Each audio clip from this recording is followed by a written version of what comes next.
Hello, you're watching Wisconsin International Radio, and this is our first debate. Tonight's issue is economics and the minimum wage. I'm joined here today. Everyone, you can go take turns saying your name. Hi, I'm Mike Dickman. I'm Durango McMurphy. My name is Joe Kopsick. And I'm Miles Kristen, the moderator. The minimum wage in Wisconsin is $7.25, Is it still? I believe. So my question is, what explains that travesty? It might be $7.50. Well, according to the Republicans in Wisconsin, they believe in a maximum wage. So I'd like to know what that is. Yeah. And where that tops out. That's a good one. And who they're talking about. But I'm assuming that means no limits for the people at the top, but that's all based on the fact that we keep everybody else at a wage that's not livable. Yeah.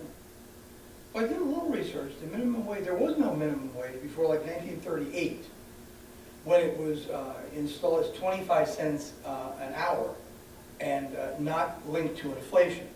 So if inflation went up, that doesn't necessarily mean your salary went up. And you had to have the entire Congress and the president approve a 25-cent raise. So since that time, there's been incremental increases of the minimum wage.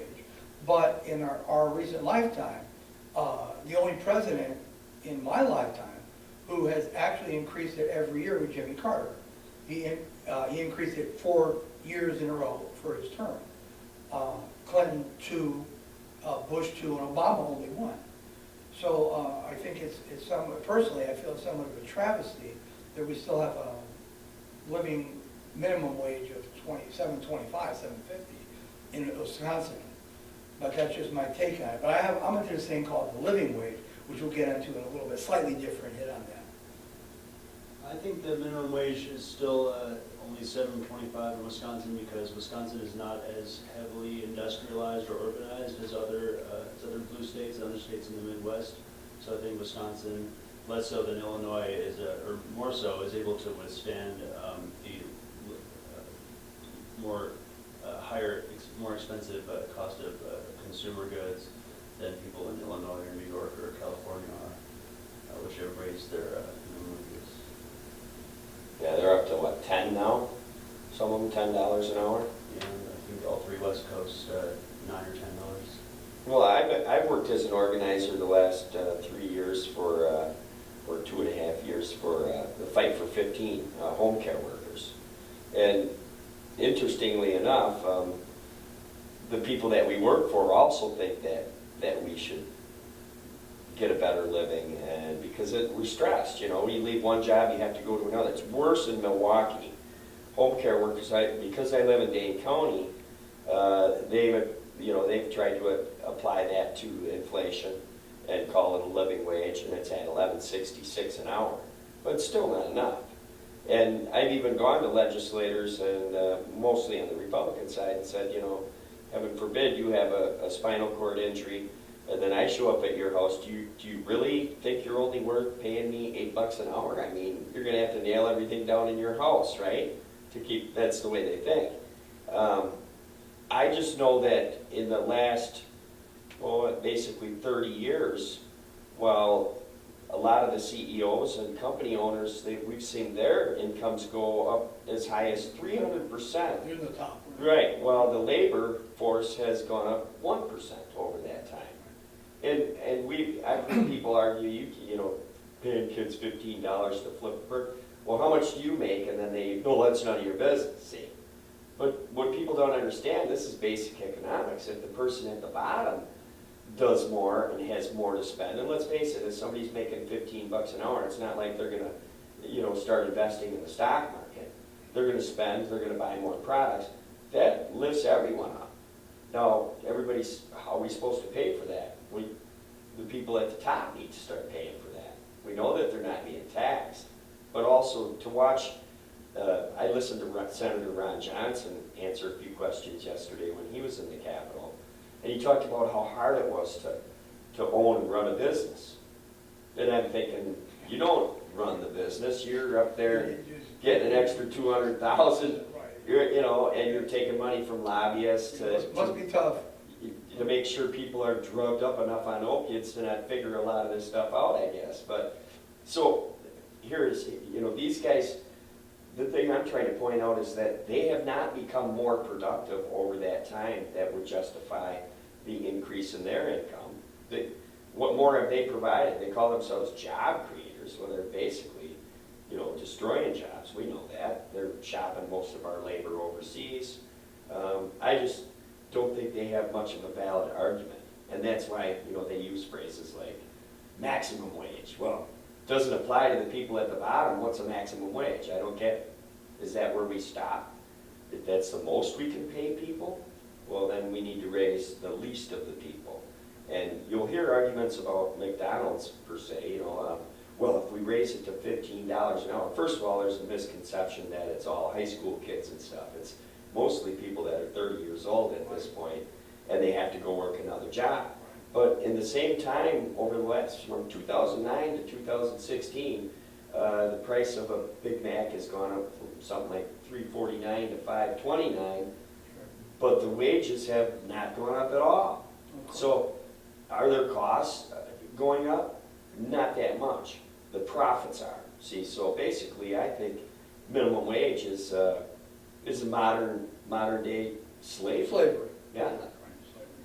I mean, I hate to equate, slavery, because slaves were treated horribly, but so are workers today, and many of them can't pay for housing, and they don't have the time to spend with their kids, they can't buy their kids new clothes, it's just horrible. Sure, it was a basic philosophy for a long time, it still is in many places.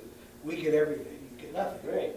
And that's the idea, that we can keep making profits is up the roof, but zero is still zero. And that's just not sustainable. So therefore, there are people working on like the Fight for 15 or the thing, and this is one thing I wanted to bring up. I read, and this is a different approach to it, and I'd be curious to see what you fellas think about it. I read an article, there's a magazine called Tikkun, it's out of California, Berkeley, I believe. And there was a rabbi who wrote an article called The Living Wage. And this is a different model, a different approach. And I thought it was interesting. I mean, it's, so just see what you guys saying. But he said, the problem is, let's say you're talking about $15 an hour. For Walmart, no problem. They're making money head over fist. Right. Trump Towers, they're making money over fist. For Joe's Coffee Shop in Madison, Wisconsin, who has one employee, that's a problem, because he's not making that money. So he has to lay people off, he has to raise his prices, so it's kind of hurting the smaller businesses, and it's not really affecting the corporate structure pretty much at all, because a lot of them cry the blues and, oh, can't pay it. We're making billions, but we can't pay that much money. What they mean is, well, we don't want to take that out of our own pocket and put it into yours. So what the rabbi came up with, he said, here's his plan.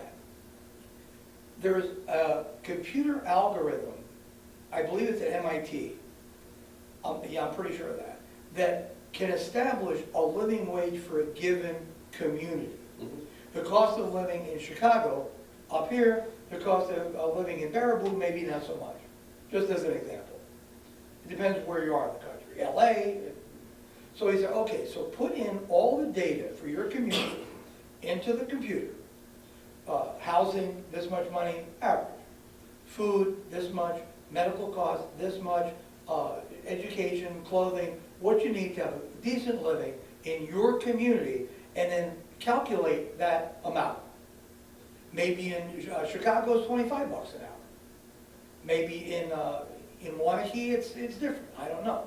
It depends on the community. So once you calculate that wage, then it must be enforced by law that businesses have to pay that.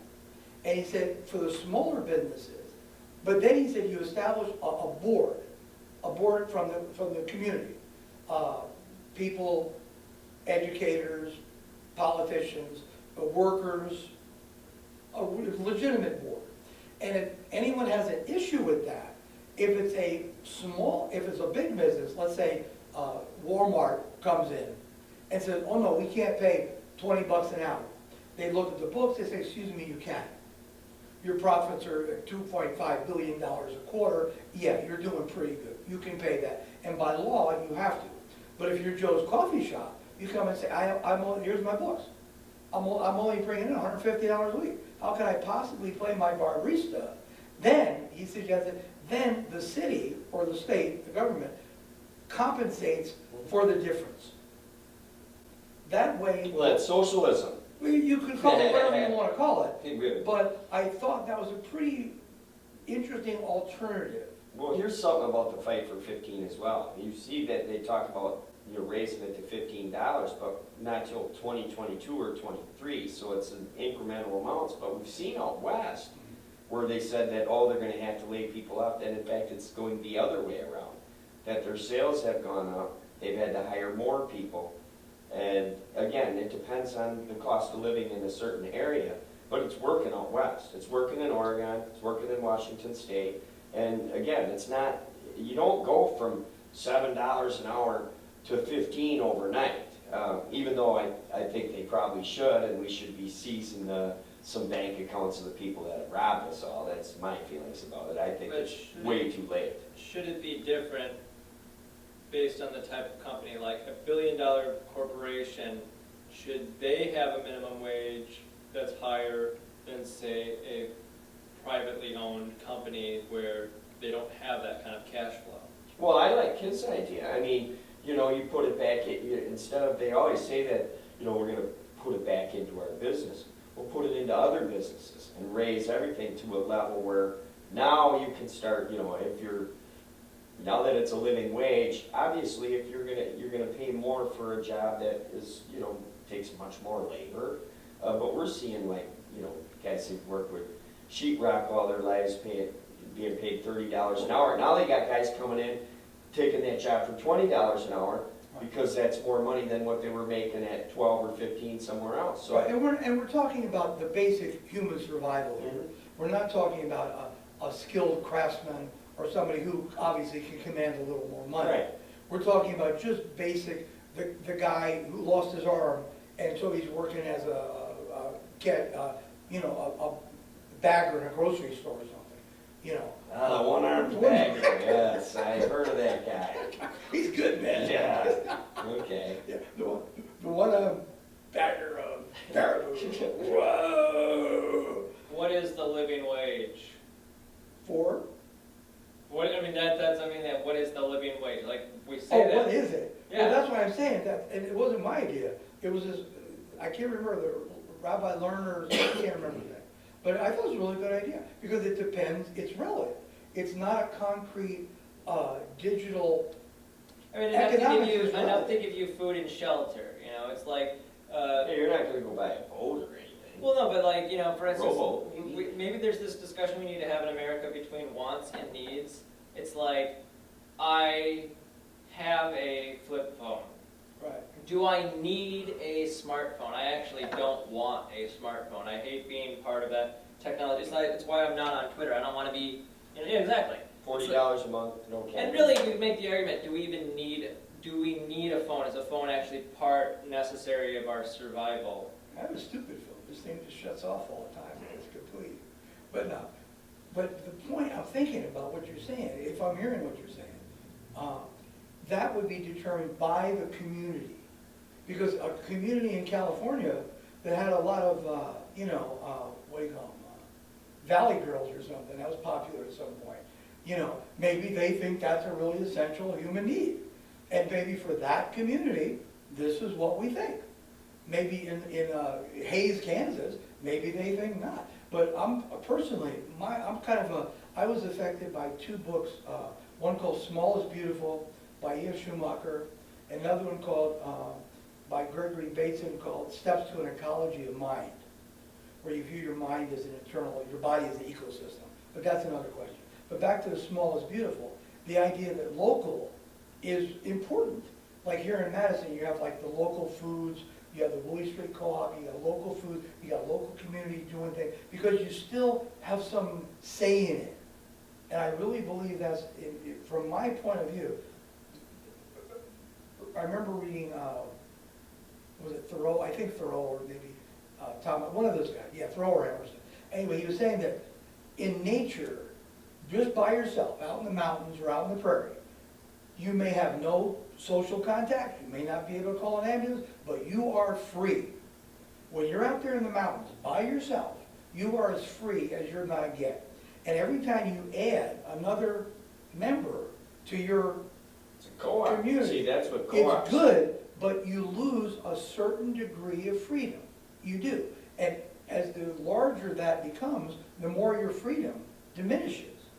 So what we're looking for, I think, is some sense of local community control, because it's more free. Which, by the way, has been taken away from a lot of the Wisconsin people now, and that's the whole game. You take away local control, you don't have that community network You just don't have a anymore. community network. And co-ops definitely are the answer to fighting these multinational corporations, by the way. I mean, it supports everybody that has a product, comes into this market, you know, that's the real free market. Now that you've got all these billionaires saying that we're living beyond our means, and then you see their 7 vacation homes that they're not even in, you know, 90% of the time. Who's living beyond our means? I say they're living beyond all our means. And I'm one of these guys that, you know, if I could, I'd be living in a teepee, living the way Native Americans did for many, many years, only taking what you need. But look at us, as a society, we think we need all this stimulation from everything. And then on top of that, well, things like, you know, the Badger game today.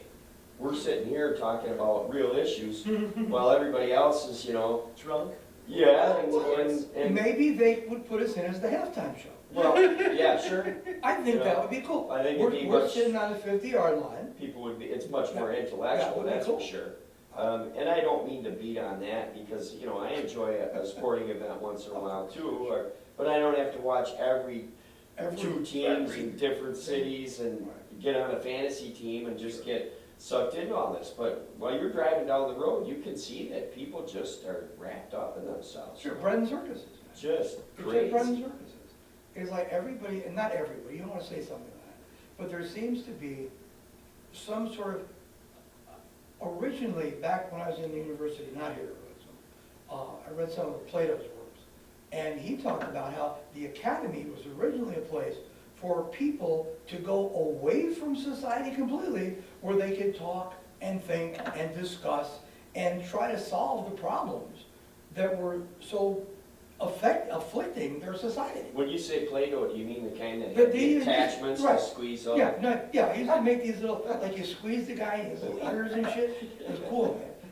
That stuff was salty. That's good But- shit. It was You one know, thing I back to couldn't get minimum with salt. It's slinky. Okay, minimum wage. Back to the minimum wage. See, I personally don't want to raise the minimum wage at, say, Walmart or fast food corporations, because I'd rather have everybody boycott those establishments. If we boycotted, I feel that if we boycotted the fast food industry and we boycotted Walmart, and at least we didn't have as many of those places, there would be more locally owned shops and things would be better for everyone. Of That's course, a good point. but that's what. That's where real we're free right. tra- But that's what free trade is supposed to be about. Yeah, well, It's competition. free slavery is what I call it. But if it's a free open market, you have a choice, well, we're gonna, let's say Wells Fargo. I took my, whatever few pennies I had, I took those out of Wells Fargo a long time ago. Yeah, I'm not gonna shop here. Thank you, bye. yeah.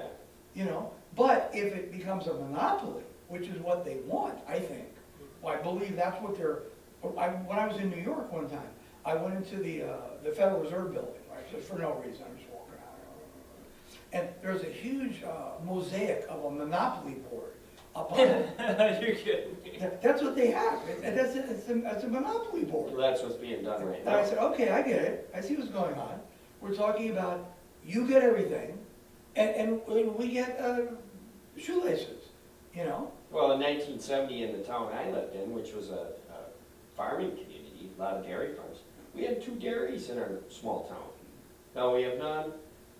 We see that, you know, you can go to any fair in Wisconsin, and the cream puffs that they make, Mm. the cream's coming from Illinois. Yeah. Like, we don't have enough here. And See? nothing against Illinois. I'm fine. Oh, I got something against Yeah, it. I like the Cubs. The Cubs are good. Right. They got the Blues, man. I like Yeah. the Blues, man. You got Chicago. Yeah, they got 102 wins. Yeah, hey, Look at they're that. doing Maybe pretty this good. is the I year. bet this may be the year. I'm gonna sit out there in the field, wait for the last ball, try to catch it. No, I'm just kidding. But back to Miles' point, if you don't have actual legitimate competition, you can't, your boycott is gonna be ineffective because people have to shop somewhere. Well, they have to support their local communities and their local businesses, and that's what Walmart and these multinational, fast foods have done. They've made it so that, first of all, you don't have a high enough wage, what are you gonna do with your money? You're gonna go to the place that you can get the best deal on, even though the food quality is just horrible for you. And we're seeing it in our school lunch programs, and now they're taking hot lunches from kids in 6th grade because their parents can't pay for the, what kind of society have we become? Where children, it's more important to make money off the food program in a public school than it is to make sure kids are getting the nutrition that they need so that their minds can develop and Absolutely. we're going downhill fast. I don't hold out much hope for us, to be honest with you. Well, Do you have something to say? I wanted to say that I agree with what you said earlier about that cooperative banking and also mutual banking, consumer-oriented banking, people piling onto those financial institutions is the solution to fighting the dominance and monopoly of the multinational banks. And about the minimum wage, I think I don't support the minimum wage. I don't support minimum wage laws at all, except applying to government workers. I think it contributes to price inflation. I think what we need to focus on instead of raising the minimum wage is making sure that we have a sound dollar, that the currency is under congressional control, that we also experiment with alternative, local, and resource-backed currencies. And getting the budget under control is another part of getting the currency, making the purchasing power high. See, that's a good point. The resource-based economy, because like right now, do we have gold to back up our dollars? Hell No no. way. No, we haven't ever. we have hot very air long to time. back up our knowledge. Yeah, but now imagine if there was some sort of cooperation, voluntary cooperation, a voluntary agreement between farmers and the government, where the government's able to be like, okay, we have this dollar, and it's backed up by 3 million cows, $100 million worth of corn, $400 million worth of poultry, and I mean, imagine if the resources on a farm were what backed up our dollar, and we actually had a really awesome network where farmers are making good money, we're producing good food, not this like Monsanto and Land O'Lakes controls all the farming, Well, I think instead of calling it a minimum wage, I think it should be called a living wage, based on, inflation. If your rent is, $700 a month, and you're only making $7 an hour, so you work 40 hours, well, your check is supposed to be, your check should be what your rent is each week. At least. Right, so if your rent is $600, you should be making $600 a week. Otherwise, you cannot, sustain a family. Somebody that's got 4 kids, look at the quality of life that people live now. And the only ones that are enjoying it, again, are the people that are living beyond all their means. They're just living lavishly and wastefully, and they're polluting everything, including people's minds, to the point where they think they don't deserve to make a certain amount of money because this job is so low. How many of these rich bastards would work at a restaurant, but they don't mind pushing the button to slide down their window and slide their card through a thing and have their burger their way? Where's the argument there? Because we've seen Glenn Grothman, his back seat was full of fast food grabbers. He wouldn't have to eat like that. But, again, this was a guy they called a slob, so what do you expect? There's always projections on the good people that you're a slob and this and that. Well, it's actually coming from a slob. It doesn't mean much to me. But I think you have a strong point. I'm a big fan of just changing the currency Yeah. completely. Because it's a fraud. It's like in 1776, they. Were you around then? I was. I thought so. Yeah, I was. I've seen pictures, I was. yeah. I was hiding in the woods. I'm a little elf. It is literally a fraud. It's the Federal Reserve Accounting Unit dollar, FRAUD. Right, it's a fraud. Well, It's look a- at that. it's a They complete charge you money fraud. to use your own money. The the which problem. is ridiculous. Yeah, the problem with it is, it's a sophisticated fraud. And not that there is such a thing as an average person, I don't buy that. But people on the street, they have no clue. Oh, we're using money to pay, we have no idea that they're being hustled to such an extent. And the colors on the bills are the same as the colors on the Monopoly money. Yeah, absolutely.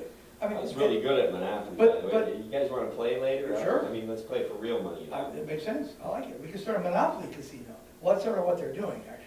It's called the Federal Reserve. Ha! Well, in Wisconsin, it's Scotty. Oh, yeah. I do have one of those boards, but did you get one of those? No, but. It's really fun because every card you turn, you're like, I was there, I remember that day, you know? When that time, you know, and the railroads and all that, we've been railroaded, and people in general have. And this is all part of that divide and conquer. But tactic. it's happened incrementally over time. I know Ellen Brown, who's the president of the Public Banking Institute.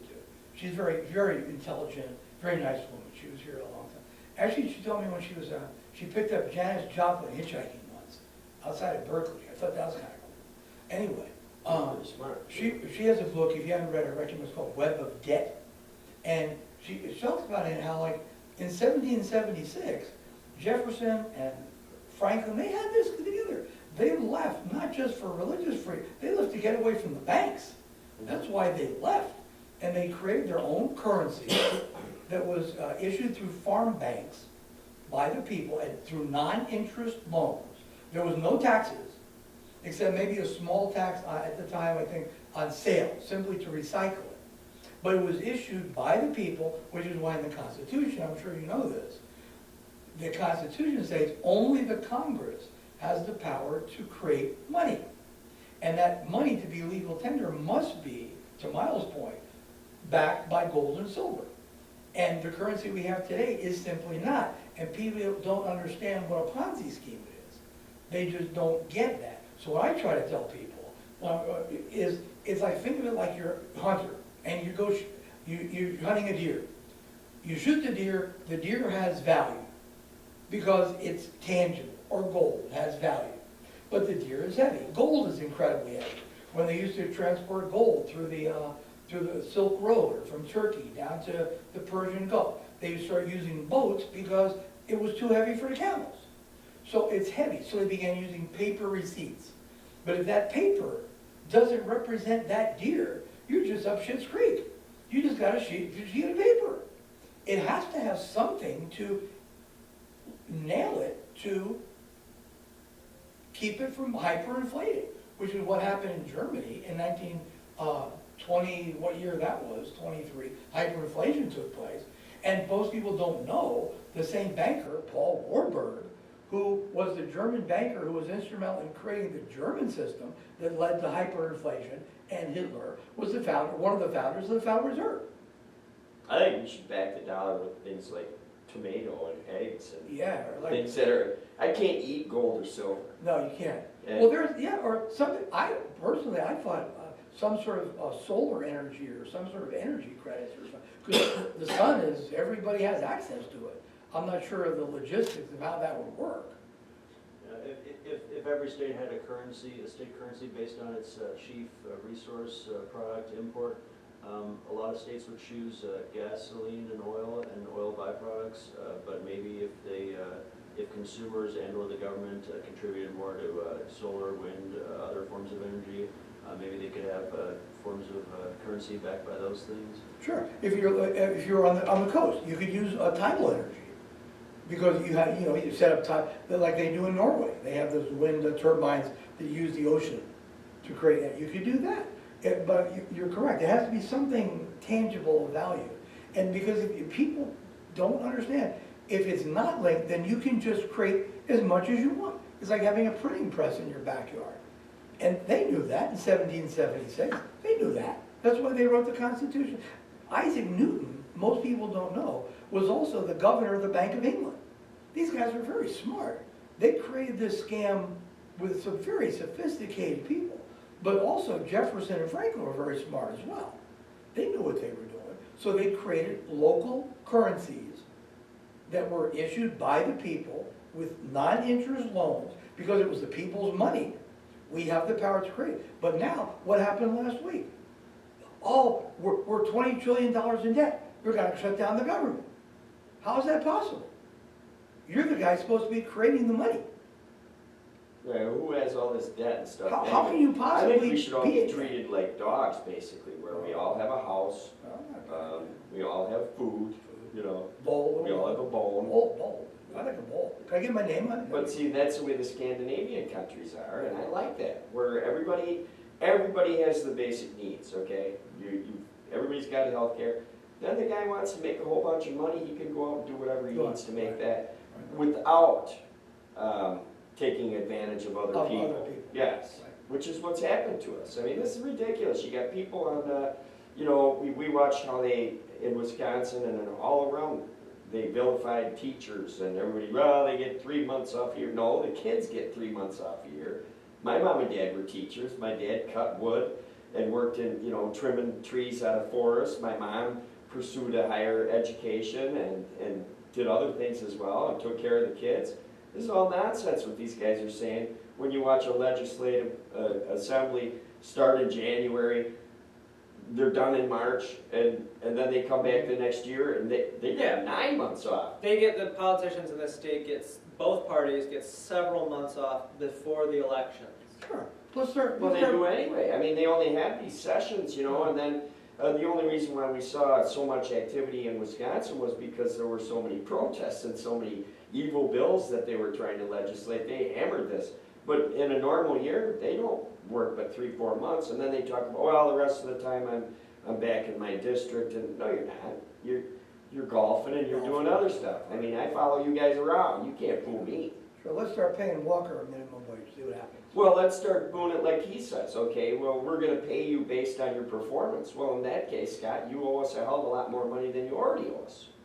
We But should be paying you anyway. Let's say I'm a contractor who got a painting gig, and I've got work for, 20 guys, and the amount of money that I have, I can, pay them 80% of the money being charged, and I can pay them all, $10 an hour, but now minimum wage is $15, that's less people that I can employ. Right, that's what I was talking about with the other model, where it would be covered by the state if you could not meet it. I They mean, would do it. Well, this is, you hey, got this us is locked living, into that line of thinking, see, while we're fighting to, as a small business, right, to try and, how can I cover my costs on this? Well, that's easy. You start taking it from the people that have robbed us in the first place. I mean, why are we paying CEOs outlandish amounts of money when they don't do anything? They aren't involved in the labor. They're the so-called job creators. And, I mean, all you gotta do is follow the money. They don't do anything, and they got all this money, and then they don't put it back in.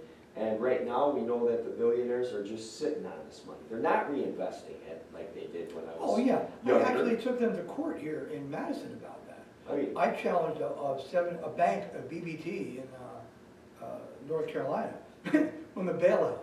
You remember the bailout? Yeah. which one? Yeah, I remember that. Anyway, I had a card with this bank in North Carolina at the time. About, I owed $8,000-$10,000, something like that. Okay, so they did the bailout, and the bank took the money, and CEO even said this.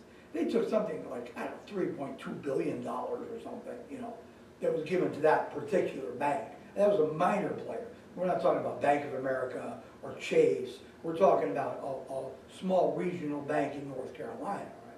But anyway, the guy, this CEO, he came out and said, we didn't create jobs. We just bought smaller banks. created wealth for themselves. is what they've done. We just created, and I said, well, hold on a minute, time out, football. I said, wait a minute. I said, well, I calculated, and with the bailout money, it comes down to every citizen owes about $10,000, $12,000. Right. Something like that, if you take the whole. And I said, well, okay, hold on. I owe you $10,000. You just borrowed $10,000 me. When am I getting my money back? You're not. And I said, well, They so borrowed, they stole it. I declared a moratorium on payment, right? And I said, I'll pay you back. I'm not saying I'm not gonna pay it. I'm not welshing on it. I'll pay you back. When you pay me back, when am I getting my money back? Right? The ones that cost And us. I took it to court here, and I got it all the way to trial. I challenged, it was a team of, they had like 3 attorneys, you know, top secret flight, a bank with $7 billion against me. And I got it to, and I got them all the way to trial, right? And if it wasn't for the judge Neese, I can talk about it now because the trial's over. Judge Neese, he wouldn't allow any of my evidence into court. Nothing. Not one thing I brought in. I brought in the original Federal Reserve Act of 1912, that created the Federal Reserve. I said, look at it, that's not permissible. I said, well, but it has to be backed by gold. You can't mention gold. What? This was funny, this really happened, man. He's like, you can't mention gold. What are you talking about? How can you talk about money if you can't mention the word gold? That's impossible. And so at the trial, right, I finally get him to trial. And I had this, you know, you go to the Halloween store and you get like a little, it's candy. It's chocolate candy, but it's wrapped, it looks like a Pirates of the Balloon. It's wrapped like in gold foil. Right. But it's foil on the outside, but there's candy on the inside. So I had one of those in my pocket. And I was gonna take it out and explain to the jury how the fractional reserve banking system is a fraud, how the currency is a fraud, how there's nothing inside here. It's like the emperor's new clothes. It's this, I'm conning you to think this is a gold coin, but all of this is nothing, right? So I'm not And it's kidding. chocolate made in Mexico. Right, no doubt. So I take this out of my pocket, and before I open my mouth, he cleared the courtroom. He wouldn't even let me say anything. He took him out of the room. He said, I said, you can't mention that. I said, mention what? Candy? You know, he assumed that because he bought into the con as well. He assumed because I was holding something that looked like gold, it was, when in fact it wasn't. It was a piece of chocolate. And that was the point, that the paper, it's like the emperor's new clothes. There's nothing there.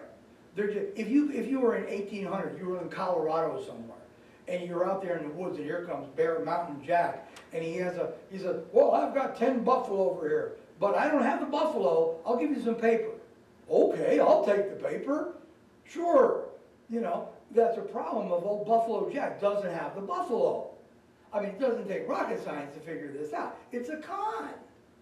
And that's basically on a larger scale what's going on. They don't have the buffalo. Remember, you remember, you're probably not that old, but you might remember. There was a commercial, Wendy's had a commercial with this lady said, Where's the beef? Where's the beef? Yeah. Right, where's the beef? With Clara Peller, where's the beef? Where's the beef? That's what it's about. You know, if you don't address it. Scraping from- it up off the floor right now, there's your. Right, what this gentleman is talking about, a corrupt currency and banking system will filter down, creating all these problems on the local level. You know, they're trickled down. Ronald Reagan, oh, that guy, man, what's his job? Well, you know what, that's a great time to cut in, because before Ronald Reagan became the president, if you worked at a factory, say, it was like 1979, 1980, where I'm working, I'm providing this owner the labor, we're selling the product, and the owners made 30 times what the average wage was. So once again, why did they go up to 300 times while the workers stayed at 1%? And in fact, our productivity has gone up over the years. But where's the factories? Because I mean, that's the thing, is like, you know, I'm gonna put you guys in one generation and me and Joe in a different generation. Like, Right. you have a better memory. Well, the factories are gone. But when you They're were gone. younger, there were still some factories. He and I have not grown up with factories. I mean, Oh, they were big time in the 80s. I mean, You know. and this is, the Industrial Revolution, was how this all came about. But now it's like they're using that in other countries, and they're using the labor there and huger profits because people get paid even less than we do. And that's what the globalist bankers do. They move the factories around, they milk it for all they can get, and then they move it somewhere else. Super Okay, Walmarts. okay, wait a minute, we move it to China. Oh, well, the Chinese laborers want now? Oh, well, now we're gonna move it over to Venezuela. Yeah, Oh, the Venezuelan workers are complaining? Let's move it over here. right. And they keep moving it, and they keep threatening them Like, I think something like that happened in Wisconsin. I wasn't sure what the story was with a company that manufactured bolts or something. Mercury. Yeah, Yeah, Mercury or something. Yeah, we were just talking about it. There's, Yeah, oh, yes. unless you give us this and this and this and this. Right, we're leaving. We're leaving. It's blackmail. Who are they kidding, man? Oh, here's a good issue to bring up, because it's taxpayer dollars. Okay, we took something around, was it 250, 300 million out of the university system in 1 year, and then months later, both parties, both Democrat and Republican, voted to give that money directly to the owner of the Bucks. But there's going to be $15 minimum wage employees there, and so some of the $15 an hour activists of Milwaukee are acting like it's a victory. It's like, oh, Right. we got this Bucks stadium and everyone's getting $15 an hour, and it's like, you just took hundreds of millions of dollars out of the university system. This is not, to me, this is not a victory. Well, not only that, the Menominee tried. Offer to pay for it. Pay for it all by putting in a casino, which let's face it, I'm not, Right. huge on putting casinos But- everywhere, but, but- if somebody's going to put that in and create those jobs and save the taxpayers all this money by building the stadium, and they turned it down. Yeah, that's not a fiscal conservative, because No. I mean, if from an actual, in my opinion, from a fiscal. That's a college dropout. Yeah, well, fiscal conservative standpoint might have been, it's not government's role to stop the tribe from starting a casino for one. They want to have a casino, that's their right to do so. Sure. And they offer to pay for this arena, which instead, Yeah. he's using taxpayer money to pay for it. Yeah, don't even get me going on that, man. I mean, I worked by the Seminole Reservation in Florida. I taught school down there. And I would go to the powwows, and I got a pretty good rapport with the tribe. And I spent some time on the Ogallala Sioux Reservation, and I met Rolling Thunder, the Native American Medicine Man. You talk about Black Lives Matter. What about Native Americans? Well, yeah. I mean, let's talk about that a little bit. I mean, what is the deal with a reservation? What are you talking about? You have people in 2016 living on a reservation. Why don't you turn it into like Monaco? So it's an independent nation. Here, you want to build a casino? Build a casino. Are you telling me you don't back the badge? Well, Blue Lives Matter? Come on. yeah, well, That's next week's that's discussion. next week's discussion. But what Miles is talking about, the students, man, in a way, I don't know whether to laugh or cry about it. Because in a way, it's hilarious, because everybody's so oblivious to how bad they're getting ripped off. And in another way, it's really sad, because you know who's coming. It's like seeing this gesture on the tracks with a train coming. Yeah, it's funny, but look. And the student debt thing, man, I mean, back in the Renaissance, and this goes to the art thing, Miles has this wonderful art gallery here, by the way, come to the gallery. It's the Yellow Rose Gallery, great place. It is. In the Renaissance, the master artist would pay the apprentice to learn the craft, hence the trade unions. Right. You would pay because he was doing work. He was not only learning the craft of how to paint, he was learning, he would go mix the paints, or he would crush the dyes, or do what he would have to do, and he was putting in a day's work. So therefore, he would get a small stipend to do that. Here, incrementally, they've changed that so to where the apprentices have to pay the master. It's like all the students in England, as far as I know, many places in Europe, if universities are free. They're glad that there are people intelligent enough to develop their insights and their skills to that level. Thank you. Here's our future doctors. Here's our future, physicists. Here's our future musicians. Thank you. We're not going to put you in the poorhouse. Why would we possibly be stupid enough to do that? But here they actually pay. Well, to Thomas do it. Jefferson made the first public university. Public university. And when they, Right. we were, Yep. this year in politics, Yep. we're like, free college, that's not what, this, free tuition, which is a totally different thing. You still have to pay for your room, you still have to pay for your board, but now you can actually work a part-time job or whatever, and that's the way it used to be. Sure, but You know. even that, the idea is, they're your children. They will do some good for Investing in society. that is the way to go, Yeah, yes. they will do good in the world. They will become the farmers and the doctors. They will do that. If you put up economic barriers, you could have Einstein, standing on a corner selling peanuts. All You know, right, so, Back in the 80s. so then last question, I guess, what about the union's role in this economic set of questions? I mean, for instance, I think it's weird that the unions are currently trying to raise the minimum wage for, say, people working at Walmart. When I look at Walmart as a company that is, bringing in products from another country, they're, I think, responsible in many ways for the factory jobs we've lost. Of course. So, should we be improving the conditions, should unions be fighting to improve the conditions at Walmart, or shouldn't the unions be pushing for a, Buy America sort of, not nationalistic or anything like that, but I mean, shouldn't we be pushing for buying things that are made in this country so that we have jobs in this country? Well, it's sad, because you mentioned Walmart. It's the heirs of Sam Walton that turned this around. Those Same thing with- lazy, rich kids that didn't have to work. Sam Walton took pride in that the products that, the manufacturing took place in this country. Same thing can be said about S.E. Johnson Wax. I mean, Oh, yeah. I'm not even going into details of what's wrong with his kids or other, the Johnson's Wax back in the 50s and 60s for Racine was a good, and not to say there isn't anything good about the jobs at Johnson's Wax now, but there was literally full communities of S.E. Johnson Wax employees, 40, 50 years ago. Now, those areas left behind them are just these slums. Yeah, that's a complex question. I mean, I think there should be confederations. I'm back to the original 1776 idea.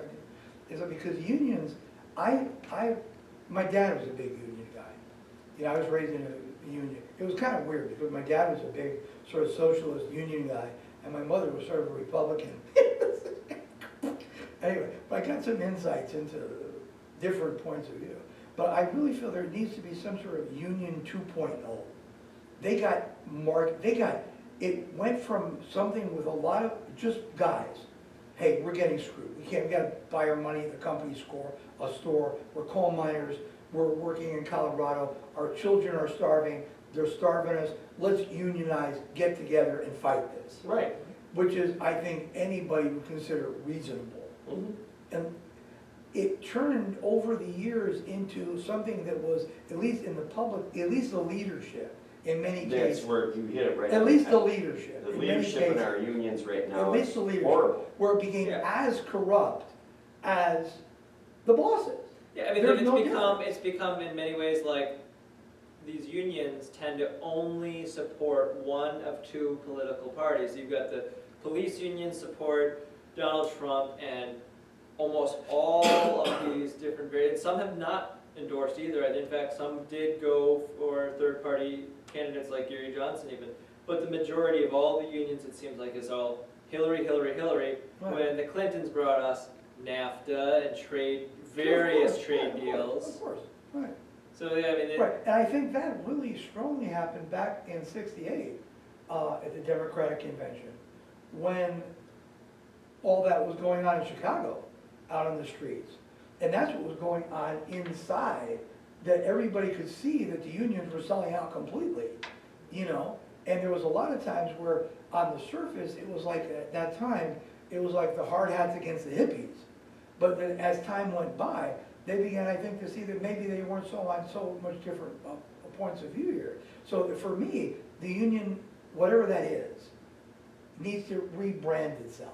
It needs to have a more legitimate, lower base, cooperative approach, a more mindful 2.0. We're not gonna go that route, meditate. The unions were destroyed through trickle-down economics. Okay, so the answer to Pretty much. that then, and to the unions again, which, for us, 40-hour work week, got us our health care, it brought up the quality of life.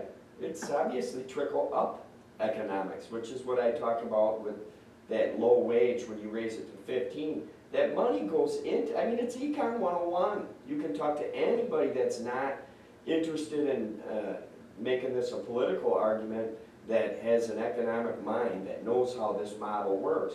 And they'll tell you straight up, this is insane. That Econ 101 teaches us that when the people at the bottom have more purchasing power, everybody does Right. better. Which brings up to something that's been running in and out of my mind like a little jackrabbit for years. What's up, Doc? This guy.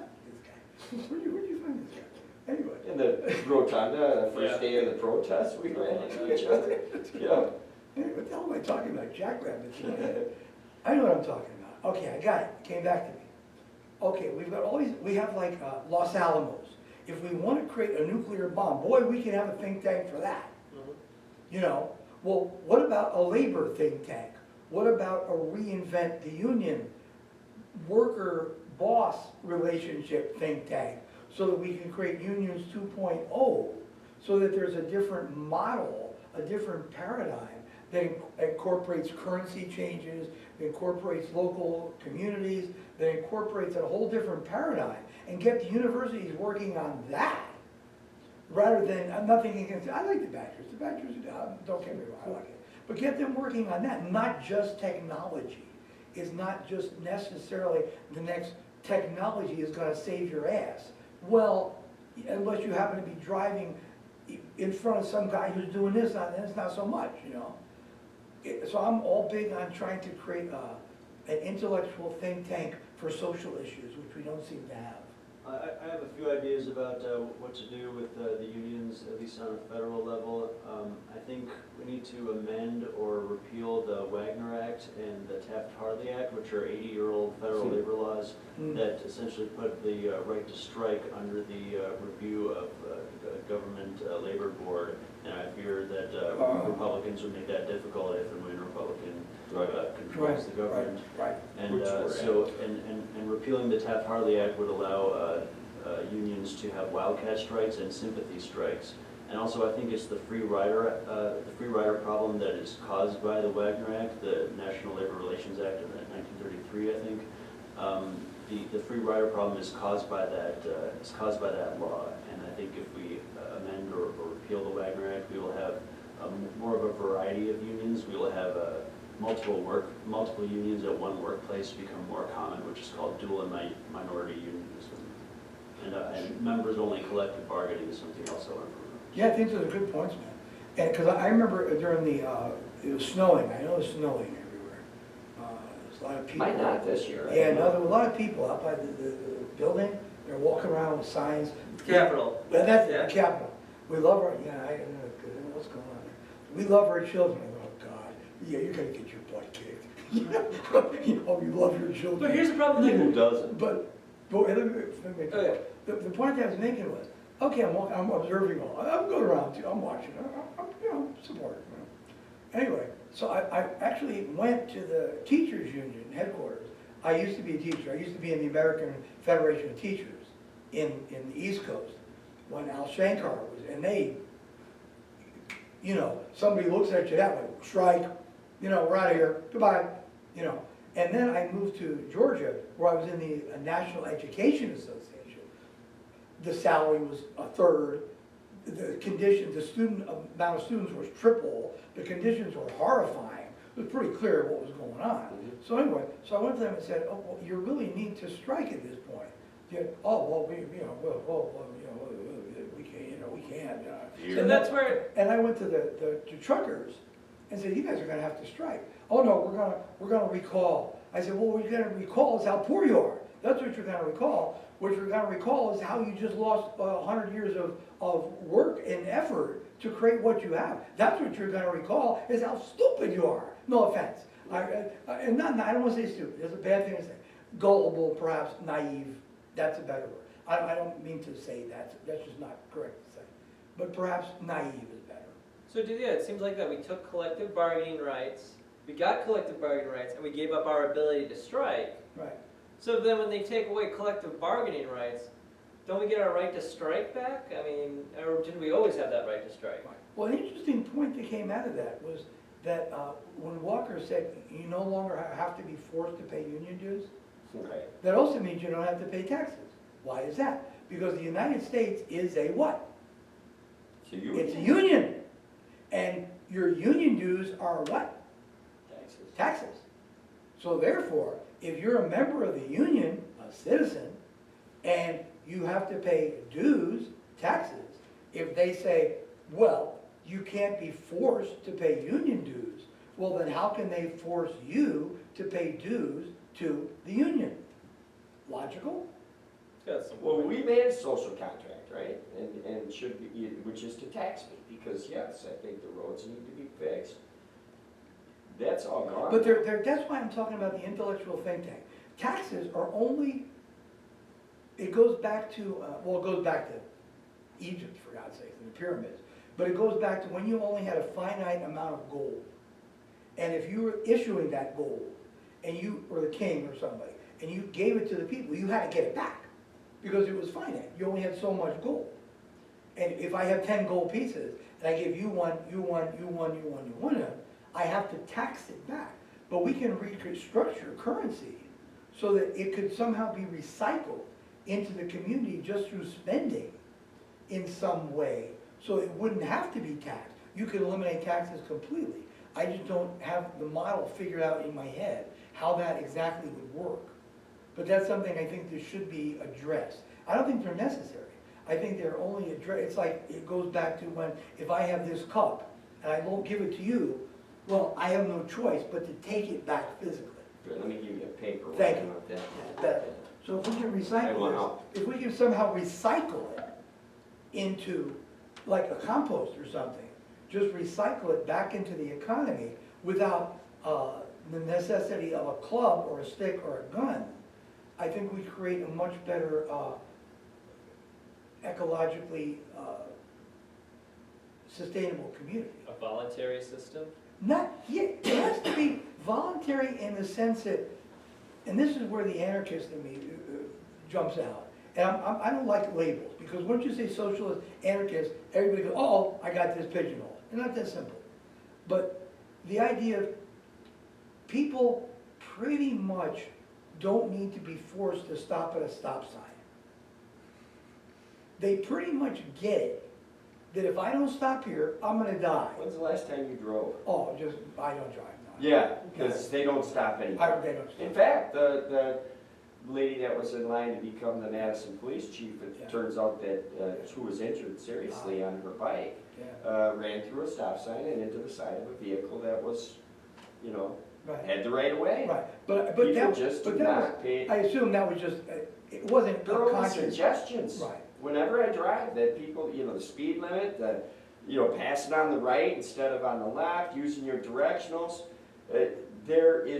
It's not even NASCAR rules. NASCAR's more stringent rules than the way people drive on the highway. But that brings up Miles' point, and that's a good point, that there historically, over the centuries, there has always been the club, Or the whip, whatever or you want to or call it. whatever you want to call it. The trick is, but I think the best way I can figure out is that's the advantage of small is beautiful, the local models. If the people in the community all pretty much agree this is a good idea, then it can be pretty much voluntarily. Or if you just make it somehow integral to the system, like oxygen, like breathing, it's not like you have to be forced to just recycle the air. It's just part of the system. As you spend your money in the store, somehow it will be recycled back into the money that you're getting on your farm bank loan, or I don't know how that model works. That's where the students need to step up. And we've got students here at the university in economics, we've got students in the social sciences, we've got, let's go, let's get this happening. We can create a better, it's like a rocket ship, and it's not happening. I don't have all the answers. I'm just struggling to figure it out, man. I don't know. I just know that the people are no longer represented. I know that in for this, sure. in this system that we I know live that. in, and that's obvious when you got Sure. people, supporting this politician, and again, they don't produce anything. So- There's not, they don't produce food, they don't, no textiles, and the people that labor and produce all that stuff, I guess these people just feel free to take it and use it as they want, while the rest of us play the game. All right, so in closing, In closing, I just want to thank you guys. It's been fun, Yeah. entertaining, But- enjoyable, informative. is Can I say it, something real quick? Yes. I just wanted to throw in something about, you were talking about boycotts earlier, and I think it's important that consumers be able to boycott businesses that they don't think pay their workers well enough or don't have good quality products or Right. charge too much. Right. But I do think the only way to actually have effective boycotts is to remove 10 or 12 different kinds of institutional government-granted corporate privilege, and that's charters, limited liability protections, easy credit, low interest rates, tax credits, trade promotions, and the corporations get their charters and their limited liability protections from government, from the Secretary of State's office. So I think if necessary, that office should be abolished so no new corporations can be created. And then businesses will not, businesses that don't pay well will not be able to corner the market on labor and also force taxpayers to give them their money even if they're trying to boycott them. Yeah, you're talking about leveling the playing field, making it fair. Yeah. Get rid of monopolies? Yeah, it's a great goal. Yeah, we're too big to succeed at this point, So they always say too big, too big to fail, but it's actually, there we go again. We're so big that we can't succeed because the people at the top are so greedy and so selfish. And they're just continually trying to find more ways to devalue labor and people in general, dehumanize us all. We've heard it from not just Walker, but it's this divide and conquer thing where the people who do the least get the very most. And that And goes managers. goes back to the Middle Ages. My experience at working in labor was that, once people become a manager, they get promoted. Now they manage to do nothing but tell you to do everything, When a good manager is actually there working with the people, training them, getting them to, Yeah, that whole manager, that's one thing about like a lot of the co-ops like in Spain or something. It's actually the employees get to elect the manager. Right. And it's not that, it's almost like if you go into a corporate situation, it's almost like India. It's like a caste system. It's almost like so rigid. It's like, here's the manager that has this, he's the Raja, and here's the guy, they're all people. And they bring different talents and different abilities and all that, But as a humanism, and that's the thing Thomas Paine, going back to 1776, addressed in his essays on agrarian justice. That he was talking about in 1778, I think. He was saying, we're losing our inalienable rights, and property rights are being given precedent over our inalienable, our human rights, our rights to life, liberty, and pursuit of happiness, that cannot be voted away. I don't care who's in government, you can't vote this away. We have an inalienable right to breathe air, to water, to drink, to have maybe enough land to grow a garden on. It's a right because you exist on the earth. And it's been incrementally over the last 200 years. Just, no, you can't do that, you can't do that, you can't do that. This has been a presentation of Wisconsin International Radio.